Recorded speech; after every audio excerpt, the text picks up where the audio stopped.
at you from the Exodus headquarters in Ohio. Let's jump right into today's episode.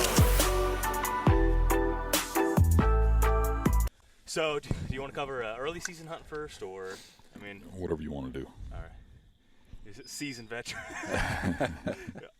All right, everyone, we are live, and we're at Dan Infalt's house, and thanks for letting us crash by on the way back. We were in Wisconsin earlier, and we were able to meet up, and we're excited to sit down and record a couple podcasts. These guys are hardcore. They slept in my shed last night. Hey, through my years, a lot of people don't know this, but I rodeoed for quite a bit. Spent a lot of time living on the road. So I've slept in horse trailers. I've slept underneath cars. I've slept in hay lofts. I've slept all over the place. So sleeping in the shed isn't out of the question for me. Perfect. Yeah, there might be a little bit of wind, and there may be some geese honking in the background, but it is what it is. But nonetheless, we're super excited. You've done a ton of interviews throughout the years, and we want to just take kind of a different approach and cover some different stories throughout the years and throughout kind of the duration of the season as well. And first kind of area that we want to talk about is an early season hunt that you had success, maybe like the first half of October per se. First half of October, huh? Or second to third week October. Wherever. There's been several. I've actually had more success on giants in very early season, which in Wisconsin is early September. Mm-hmm. And I've killed a lot of big bucks by glassing and then moving in that time period. In early October, they start to get a little more nocturnal. It starts to get a little harder. That's why when you start talking about early season, the boys from Michigan and stuff are kind of like, well, what are you talking about? That, because we're talking about a whole different time frame over here in Wisconsin. Right. Early October is starting to be that lull period that we talk about. But, I killed that 14-pointer in Buffalo County on that water hole on a friend's property. That was kind of unique because, the water holes were a little overpressured, and you knew that they weren't going to be hitting them. But that day was 85 degrees out, and I felt that I could go in and set up on that, kill that buck. And he came in really nervous, knowing like it's a trap. Mm-hmm. But I was able to get him because of that heat. Right. And I think a lot of people don't use that the conditions to pick their spots or to you know what I'm saying? Right. Yeah. They say it's too hot, I'm not hunting. Right. Mm-hmm. Right. I think even to back up a little bit, when you're saying you're going out and glassing or locating deer, I know you're a big fan of just driving around, either shining, and it's legal to shine, it's still legal to shine in Wisconsin, or glass deer in bean fields or ag fields, mm-hmm. or whatever. Is that kind of your first step, is to find a deer that you have interest in? Yeah, you got to remember, the overall majority of what I'm hunting is public property. Uh-huh. And most of the time there isn't a big buck on the property you're hunting. Right. And guys get fixated on hunting a property. Like, this is where I hunt. You start talking to a public land guy, and the first thing they say is, well, I hunt this marsh or I hunt that swamp. And you know what I hunt? I hunt half of Wisconsin. I hunt where the deer is. Yeah. And I will just keep moving until I find one. And hopefully you find a few before season, mm-hmm. or you got a few left over from the season before. But you're right. I'm going out looking for deer and then hunting the property that they're on, because usually there's just one buck to go after. Right. Yeah. No, I think that's a really important point, especially in the early season, because if you're out glassing those deer and finding them in the summer, if you're hunting them that first portion of September into that second week, they're still on their summer pattern. So the bed to food pattern is probably going to be pretty similar. But then once you get into that October period, you start to have acorns drop, food sources, beans start turning yellow, food sources shift, and then it's almost like you have to find them over if that shift is happening. I can remember one real big buck that I got. It's getting pretty windy here. It should be all right. Okay. It should be all right. I can remember one real big buck I got. It ended up scoring like 125 because it's missing a brow tine on one side and it's missing the G4 on the other side, but it was just this big giant basket mature buck. I was glassing him. I located him in July, kept an eye on him. And towards the season, I just had this pattern where he just kept moving. And the big thing is that you don't give your game out either. I mean, people see my truck or something on the side of the road watching, and other people are on to you. And a lot of guys want to run right in there, make a setup, and stuff. And I'm not going in there till kill day. And I went in there on opening day, which for us is early September, and set up where I'd been watching them. And had to go in there early enough to make a setup, to make sure I had a shooting lanes, to pick the right tree, not walk over where the deer's going to walk before he gets to me, come in from further back and make my way forward to where I want to be. And clockwork, just 1, 2, 3, killed him. See, people, you make that sound like so easy. Like, this is what the deer's doing. I'm not going in until kill day. You go in 1, 2, 3, and you kill that deer with a purpose. But how do you know that's kill day? Like, how do you? I mean, well, I've been watching deer do it on a pattern day after day. I mean, if something dramatically changed, like the wind, the weather, somebody drove through there or somebody set up nearby, I would sit back a little longer and watch. But really, I think a big problem with other people is that they just go about it wrong. They make it hard. It is easy, but they make it hard. They think they got to go in there and set up a day or two in advance. They think they can get away with the deer not smelling them or not being there, that he's in his bedding area, I can go slip in here and do this. But really, they're so in tune with what's going on around them that making that move in there beforehand is what kills most people. They make it hard. Yeah, I would agree. I would probably agree with that. I've heard you talk before about your process of going in and finding the tree. It's not, and you're pretty methodical about it. Mm-hmm. It's not, you're not rushing in and if you see that deer, if you know where he's bedding and you know where he's feeding or whatever, you're not going in and just picking a tree. Walk through the process of walking in or going in, kind of scouting your way in, I guess, and finding the tree to be in. Well, usually I got a general area where that deer's bedding. Yeah. And in my opinion, most big bucks that are killed, whether people know it or not, they're hunting pretty close to the bedding areas because those big bucks do not walk around in daylight. Right. And I think I've said that a million times. Yeah. But so I've got an idea where I think that deer's bedding and where he's coming out. And there's usually some sort of transition there that's thick or something, and you can get away with so much. If you're figuring where he's bedding, you got to be figuring where he can see, where he can hear, and where he can smell. And then I'm sitting back from a distance looking at this, like maybe 100 yards, maybe 50 yards, depending on how thick it is. And I'm picking out a path to get there where I'm going to get seen the least, make the most noise, what's going to cause the most obstructions that I got to get around and going to make noise, blah, blah, blah, and then I'm trying to pick a tree. And the tree is going to be based on, wind direction, where I think the thermals are going to fall, the slopes of the ground, where there's water located, so that I can take the air currents into consideration. And once I pick that tree, then I'm sliding in there. It might take me 15 minutes once I'm in there, to pick a tree. And the big thing is I'm not going over there and walking around looking for which tree should I be in. I'm sitting back and doing it. I'm moving in slow and methodically. And in a lot of cases, that might sound 1, 2, 3, right? Mm-hmm. But in a lot of cases, it's not. Because you get half the distance and you see something you didn't see from back there. Or you see a lean to the tree you couldn't make out over there, and hey, I couldn't get a tree stand where I want to facing the right way out of there. Now, what's my, what else do I got here? Yeah. So you're making a plan and adjusting the plan as you move in. And I don't think hardly anybody puts the right amount of detail into picking a tree like that.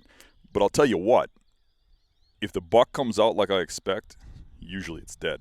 Yeah. Where other people tell me, I seen one, but it was just out of range, or it got through here, or whatever. Yeah. But I've come real far with figuring out how they're going to travel through an area based on the terrain, and how I got to set up based on that terrain to kill them. Have you ever found yourself in a tree that after you get set up that you don't like something just feels off? Yep, I get right down and move That was my question. immediately. Yeah. You know, and that gut feeling has got me a lot of bucks. Yeah. Where I get up there and from the sky it looks different. You can start to see the trails you couldn't see from ground level. Right. And you say, you know what? I really need to be right there. And that can make or break it. You either get down and you move or you stay. Yeah. And usually if you stay and you don't follow your gut was probably right. That has bit me probably that's one thing that I probably should learn from, because I know personally it's came through and bit me in the butt multiple times. I get fixated, like I'm already in here, I'm already set up. Let's just see what happens, and then that deer, I get skirted. Another big thing is most guys in their setup, when they pick their spot, they do not push that envelope far enough. And what they do is they start to scatter those trails. Uh-huh. And now when it comes out, it might go that way or it might go this way, where I'm usually right where they come out before they split up.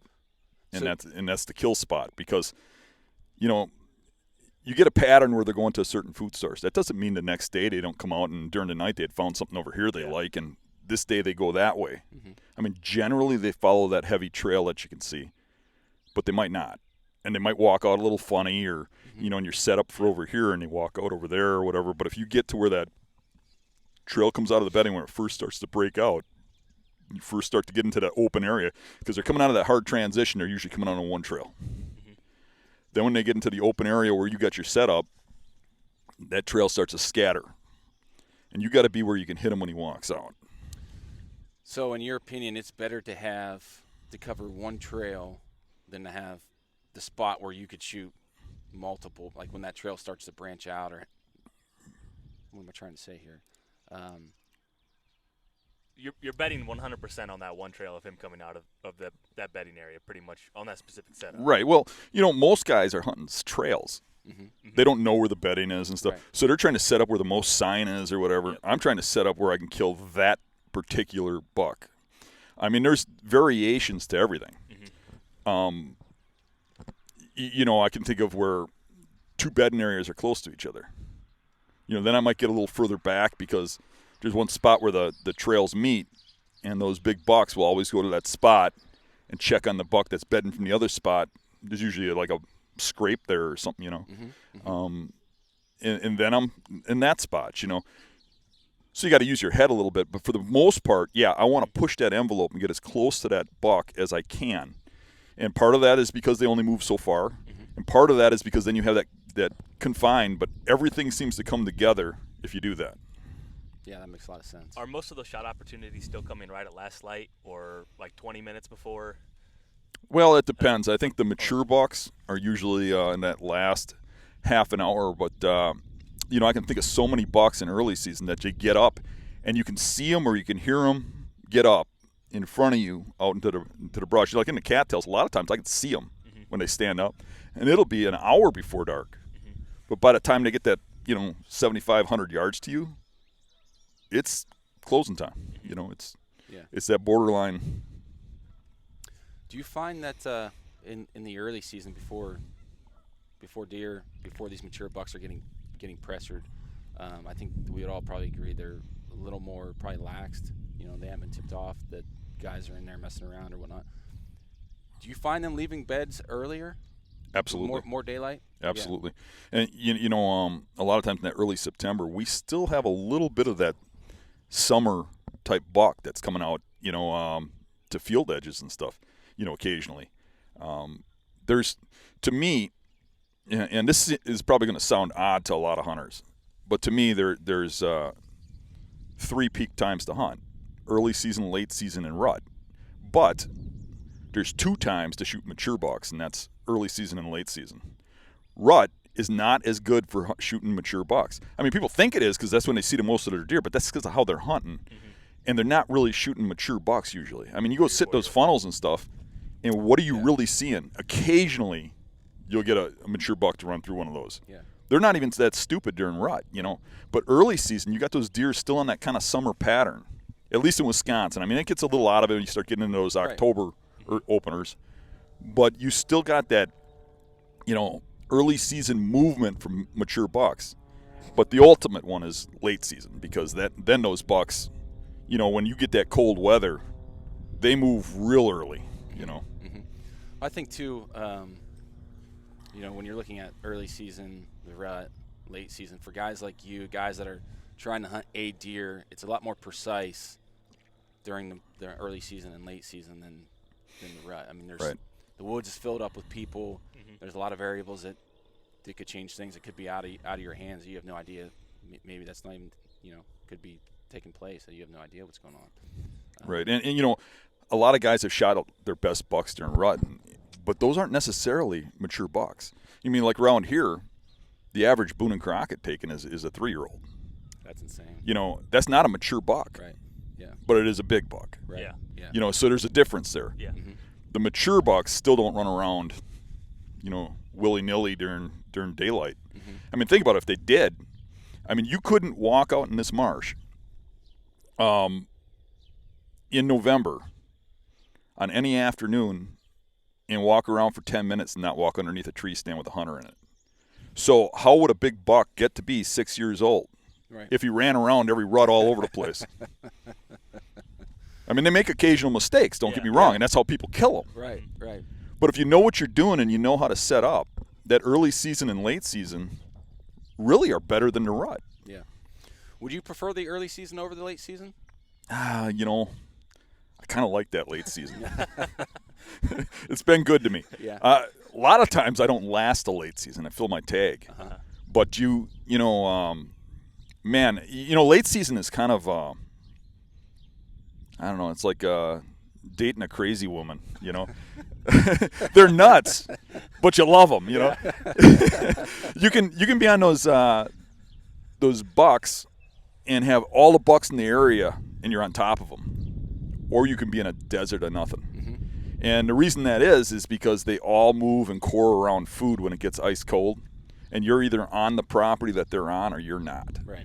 And that's where it really keys in that the good hunter and the guy who does good in late season is the guy that goes to the deer. You go find a property they're on. Mm-hmm. And that's my forte. And so that's why it's good for me late season. It's because I will go out and find those deer and find where they're at and find a property where I can get on them. Right. So that process doesn't change whether it's early season or late season. You're still going out and starting. Let's go locate a deer. Sit back, watch what's watch what's going on, and then you're. Late season too. You get the patterns are so well defined. Early season we talk about patterning them, but you see them come out a couple days in a row, and then you go over there, and the next day they come out over there. Right. It's not always the same. But in late season, it just seems like they get on this pattern where it's the same thing day after day after day after day to a food source because the food sources are so limited. And now that really is probably more of a northern thing, where we get up here and we got these bitter colds and snow and such. But when you get onto a farm, most guys just want to run out there, look at the tracks and stuff and set up. But those deer will be set up on the edges watching you come in there. Mm-hmm. But you can go to those farms in late season and just take one day and sit in a tree from a distance or sit on the road in your car and watch and see what's coming out where and just figure out a plan. Now, what do I got to do to hide myself to get in there? And you're going to see unforeseen things. No matter how much of a veteran you are at glass and deer, you're going to see, I would have never dreamed there was a deer up there watching me. I would never dream the big one came from over there. Mm-hmm. So that sitting back is great. And in late season, you can really do that. You can just sit back and watch them, and you will get that pattern. Before we dive into the late season, let's circle back a little bit to the early season. You mentioned hunting water holes, tight, things tight to bedding, whether that's the scrape, that first transition from bedding. Is there any other location or destination spots like a water hole that you would focus on in early season? Obviously the water hole, that makes a ton of sense. One of the big focuses for me early season is, and let's say we look at a big area. I know there's, say, a big buck in this one area. I don't know exactly where he's at, but I know he's back there. Mm-hmm. Maybe I seen him one day. Maybe I seen huge rubs back there or something. So I want to hunt that deer down. What I will do is I'll go to the main food sources. Maybe some water sources. Maybe most of the food sources. Water sources are usually they got to be tight to that bedding to work. But the food sources, or if it's rut, the doe areas or whatever. But I will go through and I'll find that fresh sign, and then I'll relate it back to, okay, where's the closest good bedding, and start hunting those areas down. But actually knowing which direction you're going to come out of a bedding area or something is very difficult unless you go back and find that stuff. Like, let's say there's scattered fields all over the place where you hunt, crop fields. You go, these fields have good big buck sign. These ones have sign, but it's not big buck sign. Okay, there's some bedding areas in here. Which side am I going to hunt on? It's pretty obvious. Yeah, right. But you can do that from a distance. Mm-hmm. If you get in there and you set up on a buck bedding area and you're pretty sure that that's a good area, but you ain't got sign coming out of there, there's one of two things you can do. You can take that day and circle around to the other side and set up, or you can just sit it out and the next day come in from a whole different direction and set up on the other side. Mm-hmm. Yeah, that makes a lot of sense. A lot of sense. Anything else on early season you want to touch on, Jake? No, I think there's a lot of good information right in there. Is there any? Do you have a favorite early season hunt, or is it that water hole? There's a lot of them. I mean, you talk about early October. I guess my favorite hunt is I seen this buck from the roadside out glassing, right next to a public land parking lot, and that buck was just an absolute giant. And not just in antlers, body, everything. This thing was just a mutant, And I was thinking, man, it's right next to the parking lot. And even outside of hunting, that parking lot was so popular that people would park there all the time, walking. And, and I started watching this buck. And I actually, at that time frame, I had a car, a station wagon, a red station wagon. I brake for raccoon stickers on it, and and I would sit there and I'd read the paper or something, which I don't even read a paper. I hate mainstream news, but I just read the paper when people would be there, and then I'd be watching and glassing. But I'd come by and glass them all the time, and because of the way it worked out, there's a crazy wind there, and I was waiting for the right day. But I kept seeing this other buck that was about 140-inch 10-pointer, and I thought he would probably go, 160s, but it was really the size of the animal, in the age class that was getting me. But I moved in on that buck, and there's this little ditch creek there, and I got into this willow tree without a tree stand, just in a crotch about this high up, and I laid into that crotch and waited, and it was the first day I ever hunted that spot, and that other buck came in, that 10-pointer, that 140 class, and at that time frame, that was a pretty good buck for me. 140-inch buck on that property. So it comes in, and I got it right in front of me, 10 yards on the scrape, because there was two bedding areas that came together. He came out of one, and he's working the scrape. And I'm just sitting there watching him, thinking I should probably shoot this buck, but I'm not gonna, because I know that big one's there. And I watch him leave, and he's leaving, and I'm just thinking about how I'm nuts, because that other big one should have been there by then. And I'm watching them fade off, and out of the corner of my eye, in that flooded ditch creek, I just see it like a ripple. And I look over, and there's that giant standing there in the water. And he comes up this trail straight at me and walks just straight on, like he's looking at me, like, eyes meeting me. And I'm laying there, and my heart is going nuts as this thing's walking, and it gets to about 2 paces from me and turns. And I'm just sitting there shaking. And it turns, gets to that scrape, it starts working the scrape. And remember, this is early October, not near rut. He's working a scrape. But I get that bow pulled back, and I shoot that thing right through the chest by like the last rib, right down into the far shoulder. And the thing takes one jump, looks around like this, and I'm like, what's going on? Did I hit him wrong or something? And he just, doom, and hits the ground. Didn't even run or anything, and it was such an amazing hunt. Yeah. And while this thing is laying there flopping, I could see hunters in the parking lot talking, Oh, my gosh. That's insane. Yeah. 100 yards from the parking lot. Yeah. Caught him So totally by surprise. When you moved in there, like, obviously you and I think that this story was in your book, if I remember right. I remember, or maybe I've heard it somewhere, but I know I've heard that story. But you see that deer in that bedding area by the parking lot, obviously an overlooked spot. When you went in there, your first time, you had no idea that scrape was located in between those two bedding areas. I did know it was there. Oh, you did know. Because I had watched from the parking lot that both bucks go to that spot and work it. Right. So is that something you find often is like a primary scrape in relation to if there's two? That's a good question because, believe it or not, the very largest bull bucks I've got, the top 3, all came from what I call a bedding scrape. And what I would call a bedding scrape is a scrape that is 100 yards from the bed, and there's 2 bedding areas that are both buck bedding areas adjacent to each other, and that's where the bucks meet. And that's some sort of communication between the 2 of them. Right. But there's been several big bucks that I've killed in that scenario. It's not something I find a lot. You got to really search for that. But when you find it, that's the spot. That's the spot. Yeah. Yeah. How long is that area usually good, or time frame where that scrape would be a good spot to set up? It's probably any time the bucks are bedding there. You know,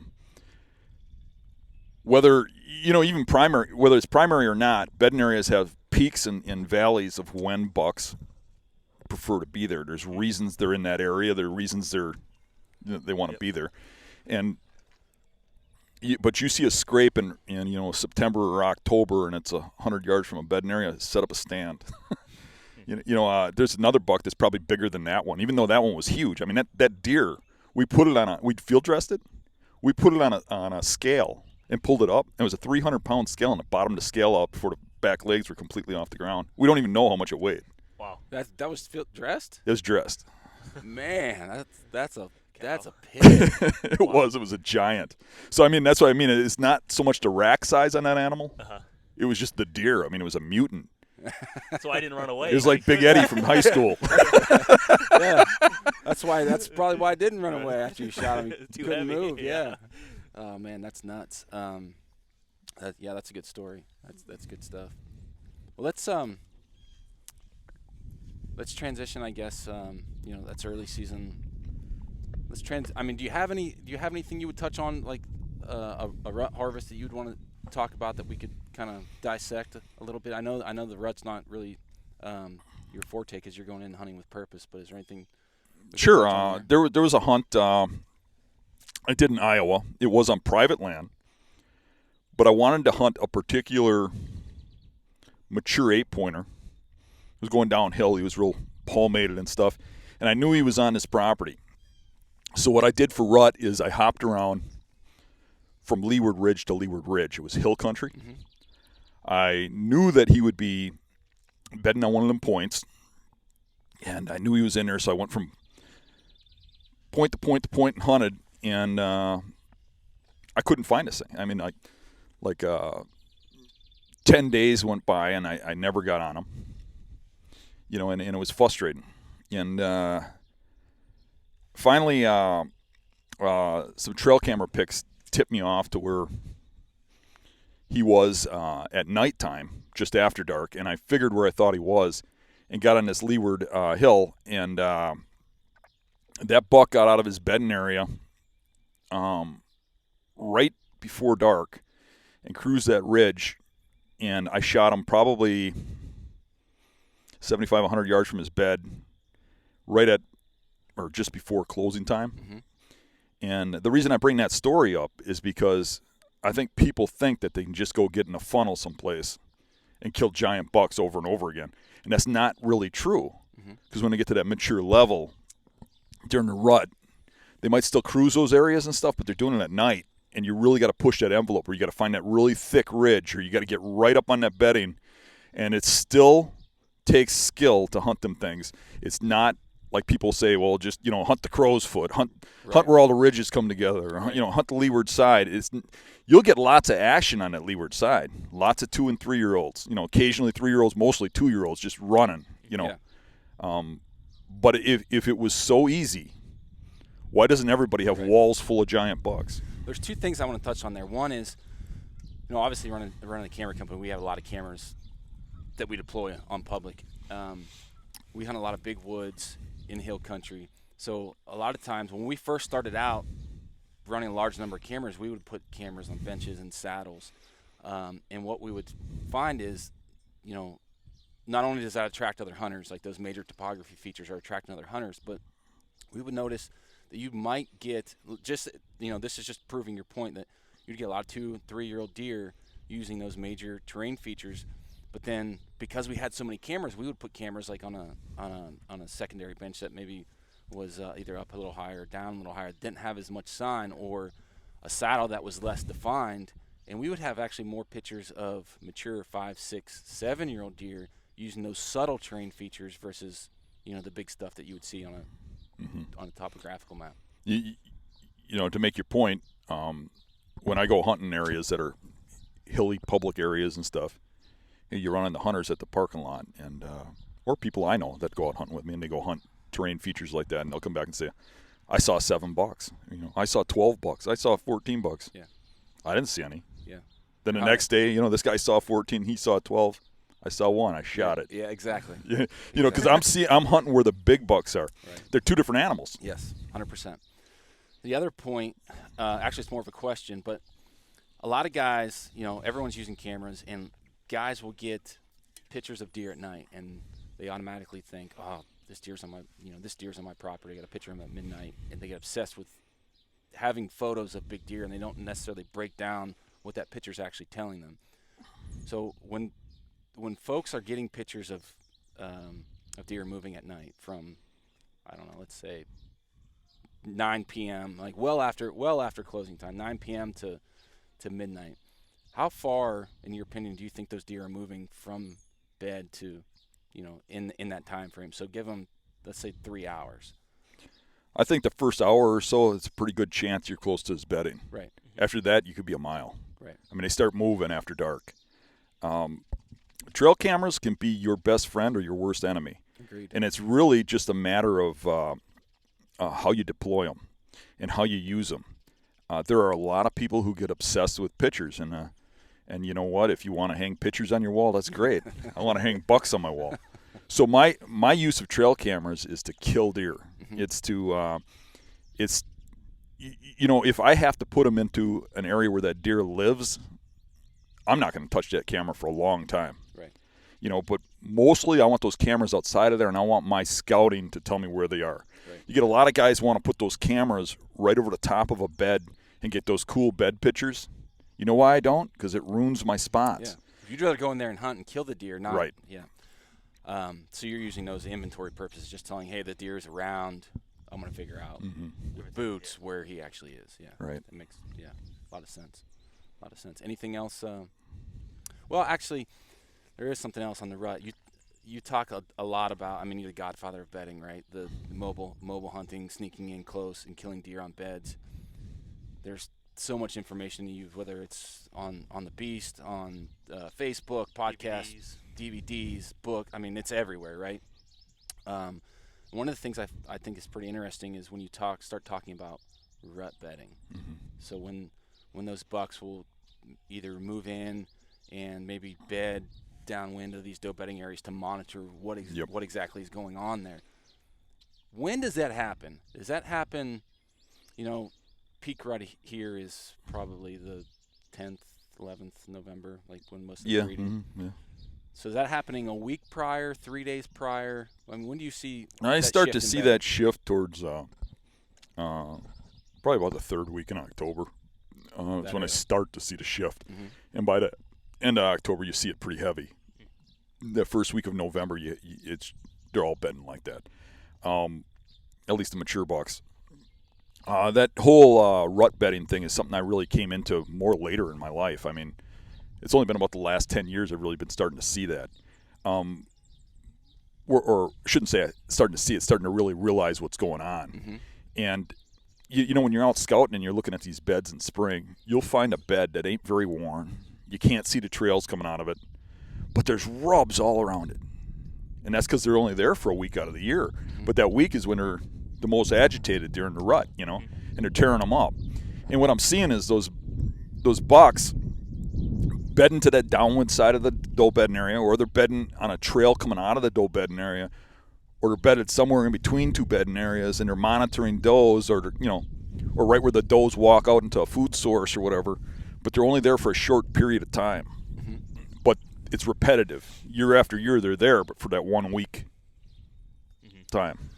When you're on a specific deer, and maybe you don't kill him that year, and he, for whatever reason, you're on him again the next year. Do you see him doing repetitive things year after year? Oh, absolutely. And as a matter of fact, it's almost eerie how it's down to the date. We talk about that so much with trail cameras. Gauged around a rut with, obviously the variables being the same: weather, food, cover, pressure, all that stuff. But a lot of people think it's hard to believe for a lot of people that those deer are on a 365 pattern and are doing. Now maybe they're not in the same exact spot, but they're definitely in the same area. Yeah. I mean, the Rome Legend buck that I killed in this marsh right here, that buck, I kicked him out of a bedding area the year before, and I predicted that he'd be there right around the 1st of November, end of October, and I was waiting for a rub line to open up. And when that rub line opened up, it was the end of October. That rub line is probably 400 or 500 yards from that bedding area. I predicted right where he'd be, at least in my head. Went out there and set up and watched that buck rise up out of that bed and walk to me. Yep. The first day I hunted him that year. That's awesome. On the exact same date as 1 day apart from the year before. Yeah. Right. Yeah, we see that a lot. And usually we try to give ourselves like a few day window, plus or minus a few days on either side is when we really start to pay attention to what's going on.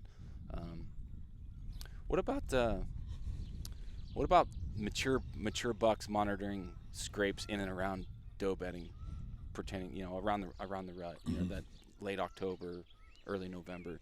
Do you see when those scrapes start to dry up? Does your focus? I mean, your focus is always on bedding. But when you're looking at scrapes and you see the activity start to diminish or dry up, what is that telling you? Is that telling you need to be focused on bedding? Is that telling you need to shift your attention into a different area, or is that telling you that the lockdown? Well, the first thing I'm going to ask myself is why is it drying up? Mm-hmm.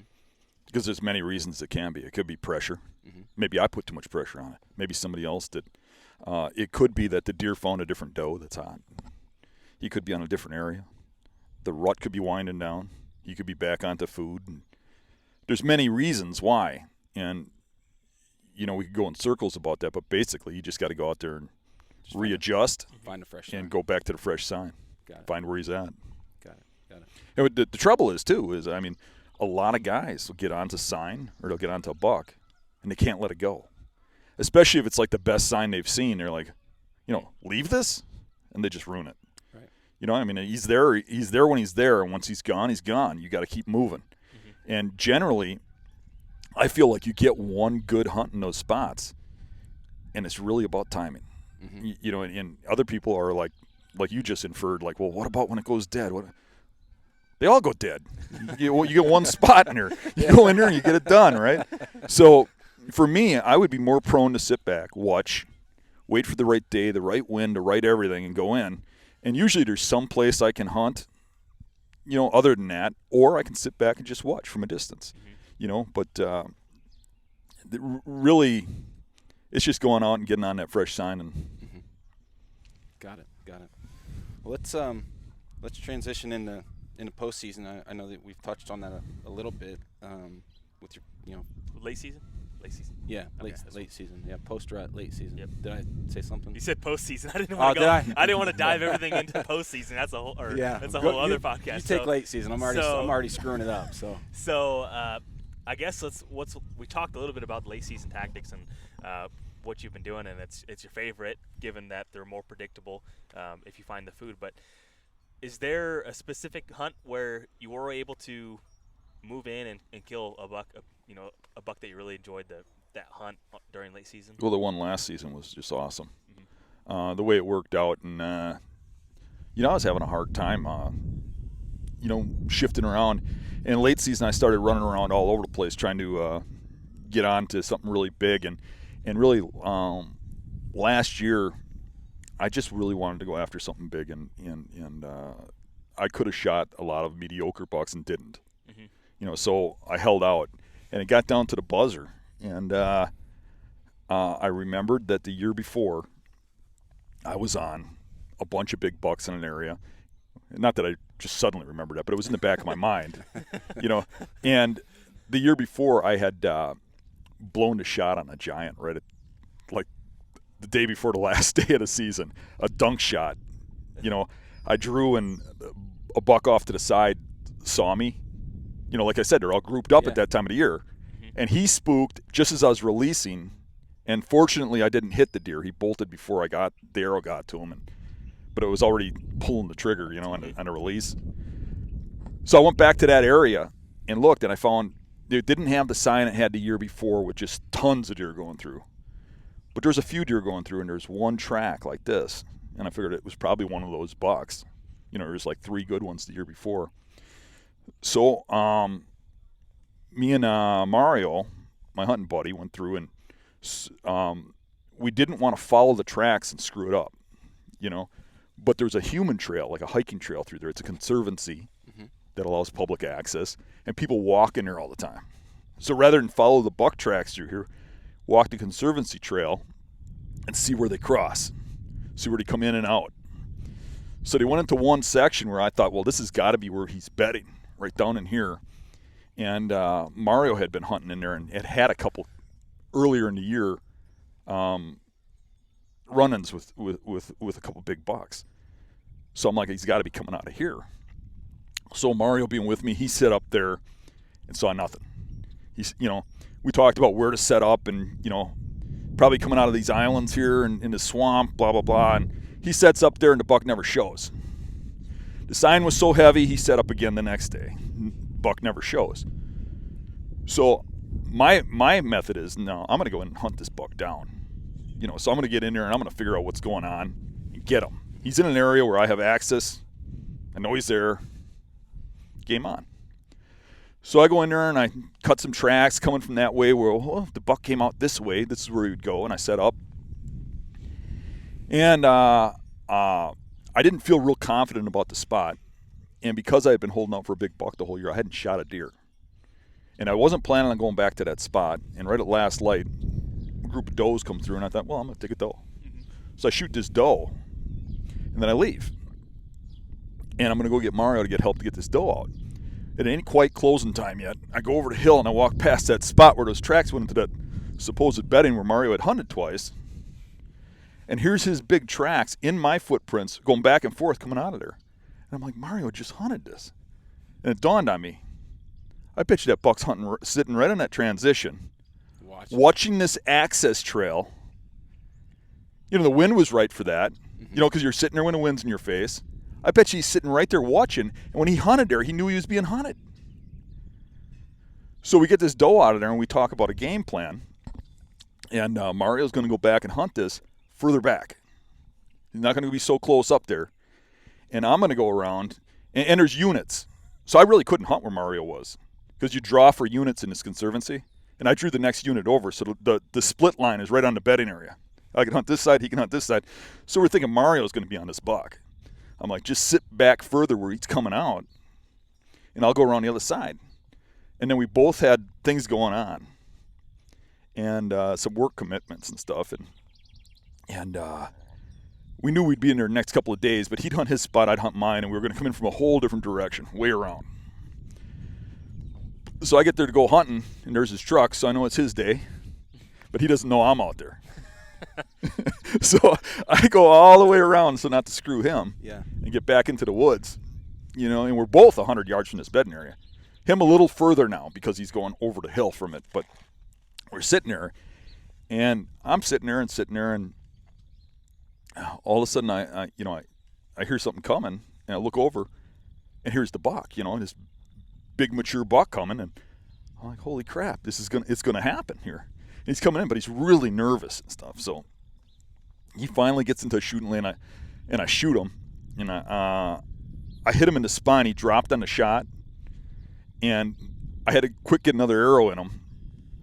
And then that's that. I turned the camera to me, and I'm talking to the camera, and then it's funny because Mario told me later, he's like, all these deer come out, and here's the buck. But he won't come over by me, and he's walking around, and Finally goes off into the woods. And he goes, and I had no idea you were back there. He goes, then I hear this loud crack, and all these bucks come running over by me because it was in a group of deer. Yeah. And he goes, and one of them was like a shooter, and I'm like going to shoot it, and all of a sudden I hear this talking. It was me talking to the camera. He goes, and then the deer run off. He goes, and my phone starts buzzing. I look down at you, and it all dawned on me that you must be over there. That crack must have been you shooting the deer. That's a funny story. Actually, you guys were both filming that, and I think I've watched that hunt. I mean, you guys have that laid out with like an aerial map, and have everything laid out with that access trail in the conservancy. And I remember the property line split, and you guys had dropped pins where Mario was and where you were, and that was that's a funny story. It was an epic hunt, and it's really cool when you share a hunt like that with a buddy, because especially when they don't know you. right. But you know, there's certain people you go out and you hunt with, and those people are going to be angry that you got the buck, right. And there's certain people that are going to be happy for you. Right. If Mario shot that buck, I'd have been really happy for him, probably more so than shooting it myself. But in the same regard, Mario was that happy over me shooting it, and it's almost like we both got that deer. You know, right. and those types of relationships in hunting are pretty far between. I mean, everybody talks about their best buddy and stuff, but you know, most people, there's a little bit of animosity, there's a little jealousy. Absolutely, yeah. I think I mean, hunting in general can be a pretty selfish sport at times, and I think that's why, you know, people are drawn to some of the things and your tactics and the way you've really given your time, your information. I mean, there's not a lot of people across the industry that do what you do and do it just to better the community. So, you know, we appreciate that. We definitely appreciate that. Anything else on? No, it's exciting. This is good. Learned a lot, and it was fun talking with you here on this cut. And we'll probably record another one here, like a part 2 type deal. Yep. And we'll do a cut here. So they can find you on the Hunting Beast group. I know there's the Hunting Beast group. Really enjoyed that. Your website, Hunting Beast, DVDs, books, YouTube, the whole works, and also a podcast as well. So I go back and listen to some of those, episode 1, episode 2. I listen to those like September to get like a refresher for the upcoming year. So we really appreciate it, and thanks. No problem.